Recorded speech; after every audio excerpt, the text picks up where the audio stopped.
ஸ்ரீசக்கர வரதாச்சாரியம் சுத்தசத்வ குருத்தமம் ஸ்ரீநிதிம் ராகவம் வந்தே ஹியபார கருணாகரம். கவசம் கனெக்ட் நேயர்களுக்கு நமஸ்காரம். பெரியாழ்வார் திருமொழி 4ஆம் பத்து 5ஆம் திருமொழி 2ஆம் பாசுரத்தை இன்றைய தினம் நாம் அனுபவிக்க உள்ளோம்.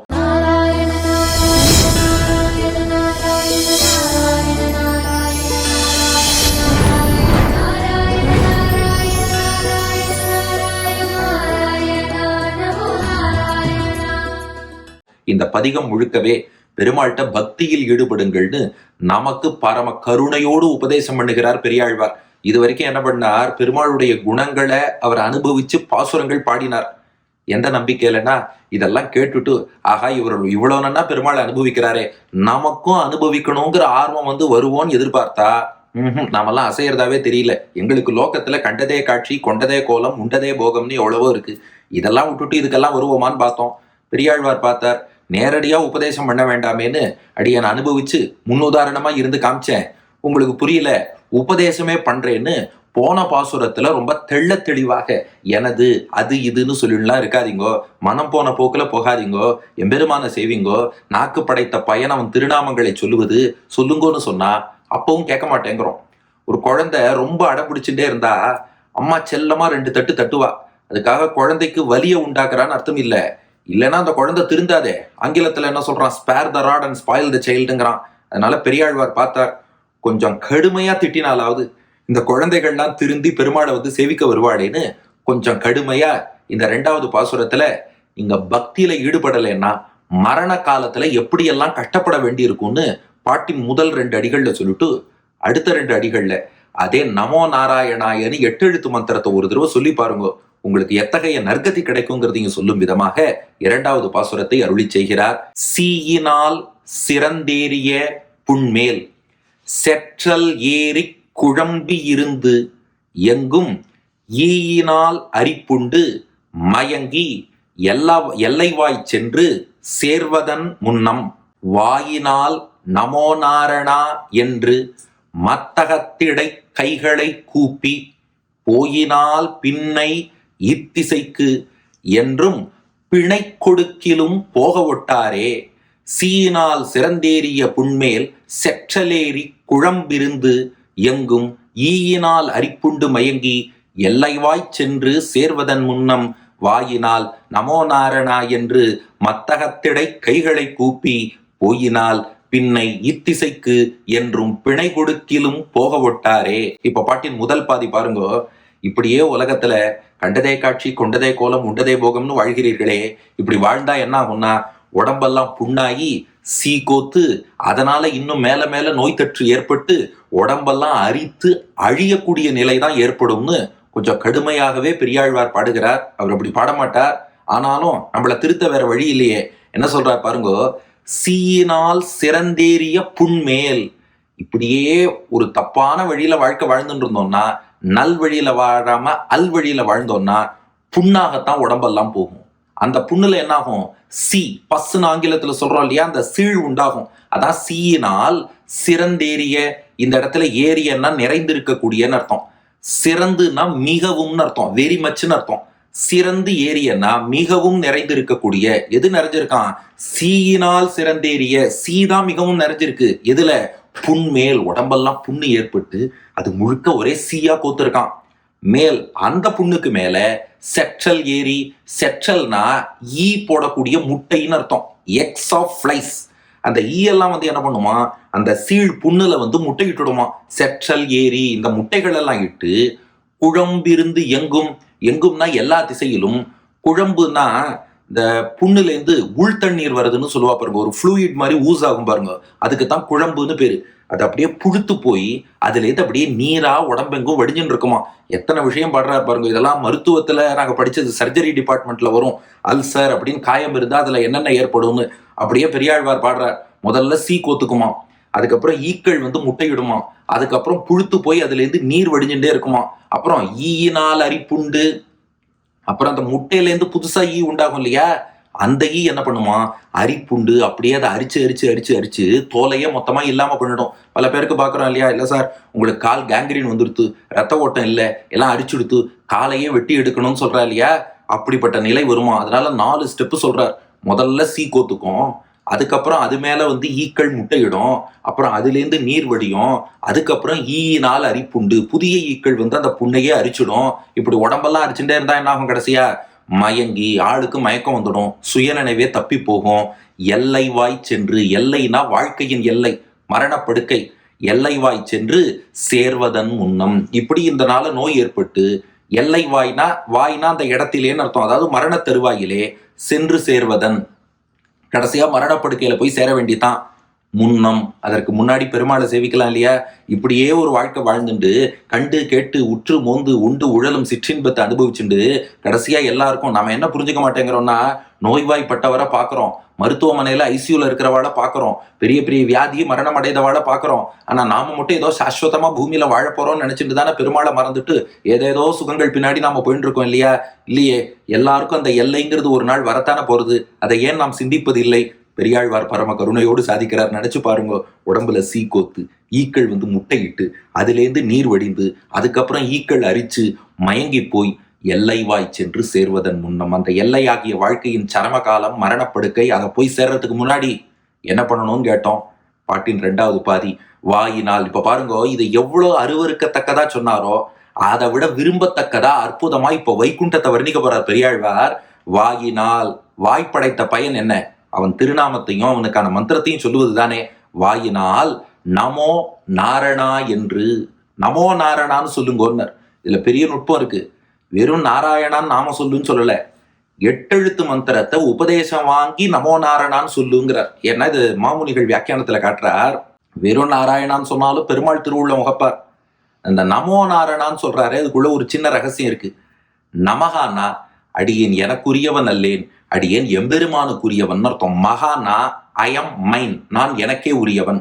ந மகானா அடியேன் எனக்குரியவன் அல்லேன், அடியேன் எம்பெருமானுக்குரியவன் அர்த்தம்.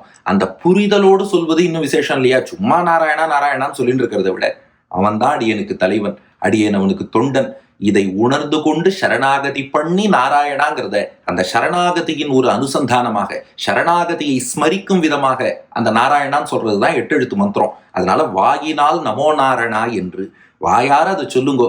அதுக்காக மந்திரத்தை சத்தம் போட்டு சொல்லணும்னு அர்த்தம் இல்லை, வாய்ப்படைத்த பயன் அர்த்தம். ஏன்னா இதுல பெரிய நுட்பம் இருக்கு. வாயால நமோ நாரணான்னு சொல்லுங்கிறாரு. வாயால சொல்லாம காதால சொல்ல போறோமா, மூக்கால சொல்ல போறோமா, கண்ணால சொல்ல போறோமா? வாயால தானே சொல்ல போறோம். நமோ நாரணான்னு சொல்லுங்கன்னாலே போறோம். அது எதுக்கு வாயினால்னு சொல்லணும்னா?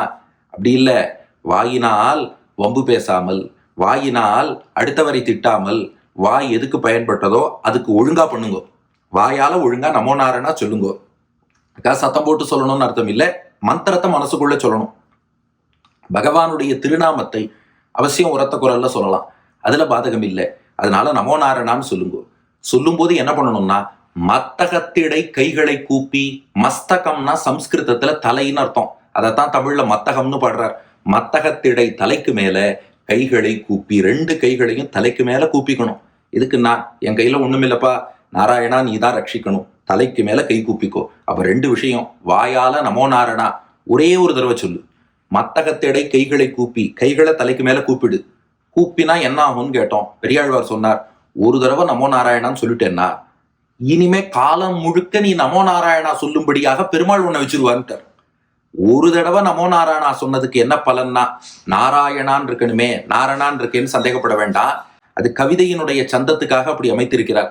ஒரு தடவை யார் சொன்னாலோ அவளை பர்மனண்டா சொல்ல வச்சிருவாராம் பெருமாள். ஆமா, இங்க வாழும் காலத்துல பக்தியை கொடுத்து எப்போதும் 8 எழுத்து மந்திரத்தை சிந்திக்க வச்சிருவார். அதுக்கப்புறம் மோட்சத்தை கொடுத்து அங்கேயும் 8 எழுத்து மந்திரத்தை சொல்ல வச்சிருவார். அப்போ ஒரு தடவை சொன்னதுக்கு என்ன பலன்னா, மீண்டும் மீண்டும் சொல்லிக்கொண்டே இருப்பது பலன். திருக்கோவில்களுக்கு போனா புனர்தர்ஷன பிராப்தி ரஸ்தூம்பா, ஒரு தடவை சேவிச்சதுக்கு என்ன பலன்னா, மீண்டும் மீண்டும் சேவிச்சுட்டே இருங்கோ. ஒரு தடவை 8 எழுத்து மந்திரத்தை சொன்னதுக்கு என்ன பலன்னா, மீண்டும் மீண்டும் சொல்ல வச்சிருவார் பெருமாள். நாம கேட்டோம், இப்போ நாங்க என்ன புரிஞ்சுனோம்னா, தலைக்கு மேல கை கூப்பி 8 எழுத்து மந்திரத்தை சொல்லிட்டா பெருமாள் எப்போதும் 8 எழுத்து மந்திரத்தையே சொல்ல வைப்பார். அதனால அதை சொல்லிட்டே இருந்தோம்னா உடம்புல சீயோ புண்ணோ எது வந்தாலும் அவன் பார்த்துப்பான்.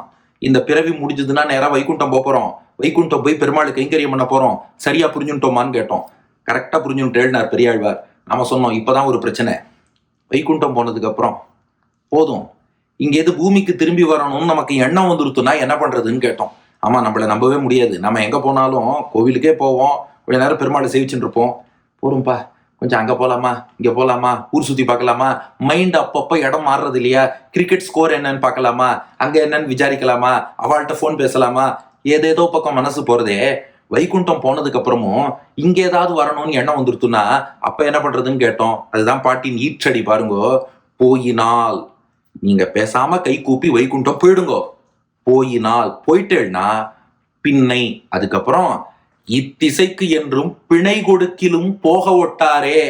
பெருமாள் அனுமதிச்சாதானப்பா நீ திரும்பி பூமிக்கு வருவேன்ட்டார். அதாவது இந்த லோகத்துல பூமியை பொறுத்த வரைக்கும் கோவிலுக்கு போனோம்னா நம்ம பெருமாள்கிட்ட எல்லாம் பர்மிஷன் எல்லாம் வாங்க மாட்டோம். போயிட்டு நாம பாட்டுக்கு வந்துருவோம். வைகுண்டத்துக்கு போயாச்சுன்னா நீ திரும்ப பூமிக்கு வரத்துக்கு பகவான் அனுமதிச்சாதானே வர முடியும். அவன் உன்னை விடமாட்டான். வைகுண்டத்துக்கு யார் வந்துட்டாளோ அவ திரும்ப பூமிக்கு போவதற்கு பகவான் விடமாட்டான். ஏன்னா வைகுண்டத்தை அடைய எம்பெருமானை அடைய நாம எவ்வளவு முயற்சி பண்ணோமோ அதை விட நம்மளை அடையறதுக்கு அவன் நிறைய முயற்சி பண்ணியிருக்கான். ஒவ்வொரு ஜென்மத்திலையும் நம்மளை அவன் தான் பக்குவப்படுத்தி கொண்டு வந்து ஏதோ இன்னைக்கு நாம என்ன சொல்லிட்டு இருக்கோம், நல்லா சரணாகதி பண்ணி ஆச்சாரியன் அனுகிரகத்தால மோட்சம் போறேன். நீ பண்ணது இந்த ஜென்மத்துல உன்னை சரணாகதி பண்ண வைக்கணும்னு சொல்லிட்டு எத்தனை ஜென்மமா அவன் பாடுபட்டு இருக்கான். இவ்வளவு பாடுபட்டு கிடைச்ச ஜீவாத்மாவை அவன் திரும்ப பூமிக்கு அனுப்பி வைப்பானா? அனுப்பவே மாட்டானோ. அதனாலதான் இத்திசைக்கு இந்த பூமியை நோக்கி என்றும் எல்லா காலத்திலும் பிணை கொடுக்கிலும், பிணைனா ஜாமீன், பெயில்னு அர்த்தம்.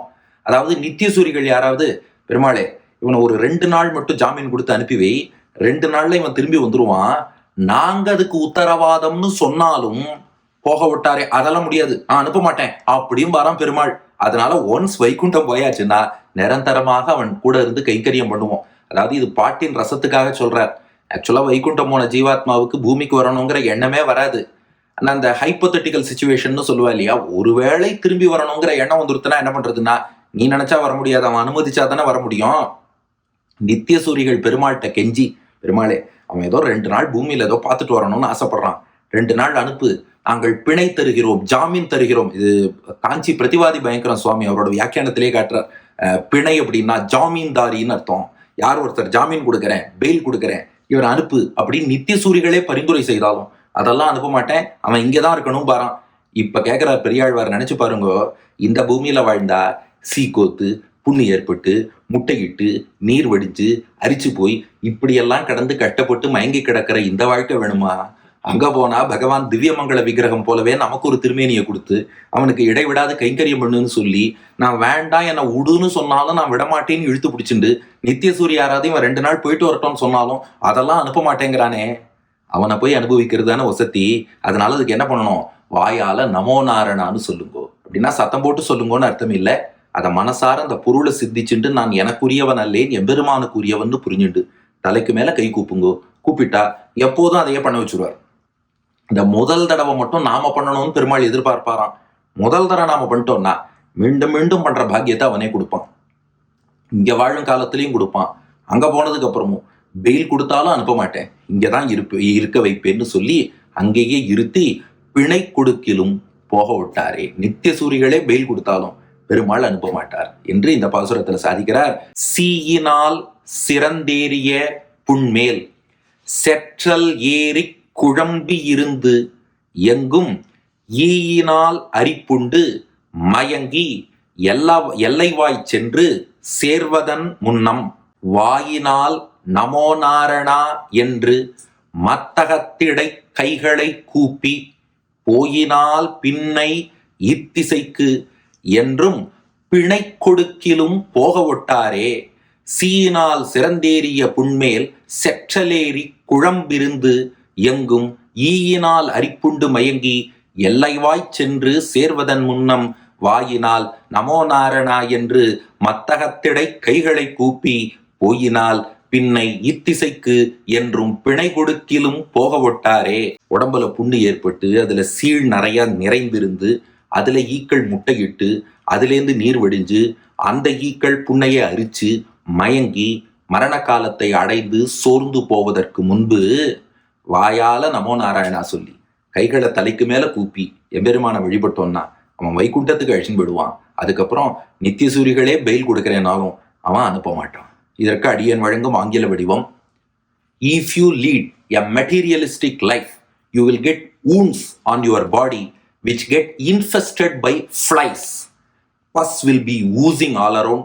those flies will lay eggs, and those eggs will hatch into new flies. Those flies will debride your wounds. Instead of reaching the final stage, in this state, chant the name Namo Narayana with your tongue and join your hands above your head and worship the Lord. If you do so, He will take you to the divine abode and will not send you back to this earthly abode, even if Nitya Suris grant you bail என்பது இதற்கான ஆங்கில வடிவம். இனி இதற்கடுத்த பாசுரத்திலும் பெரியாழ்வாரின் உபதேசம் தொடரும். பெரியாழ்வார் திருவடிகளே சரணம்.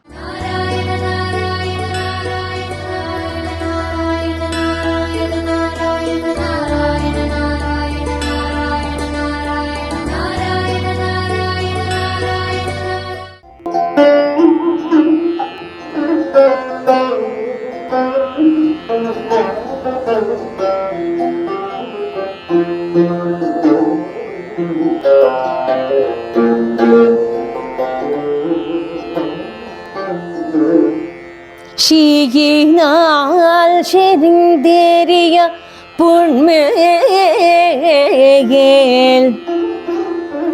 செற்றல் ஏறி குழம்பிருந்து எங்கும் ஈயினால் அரிப்புண்டு மயங்கி எல்லை வாய் சென்று சேர்வதம் முன்னம் வாயினால் நமோ நாரண என்று மத்தகத்திடை கைகளை கூப்பி போயினால் பின்னை இத்திசைக்கின்றோம் பிணை கொடுக்கிலும் போக ஒட்டாரே